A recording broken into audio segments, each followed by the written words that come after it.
2024 সালের এপ্রিল মাসে আল বালাদ প্রায় 25 লাখ দর্শনার্থী স্বাগত জানিয়েছে, যা তার ক্রমবর্ধমান গুরুত্বকে প্রতিফলিত করে।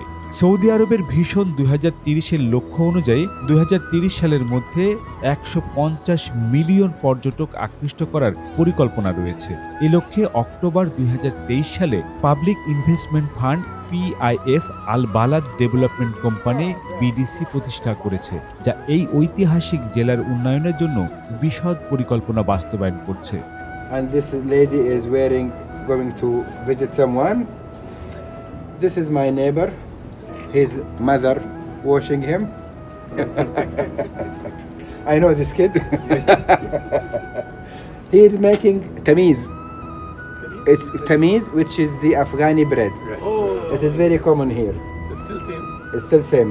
And here in Tannoor, he is cooking Barbecue. naan or barbecue or whatever. The soldiers, when King Abdulaziz came in this town, it was like this. All of us Revolvers that time. tomorrow. Revolvers with revolvers. Yes. That's true.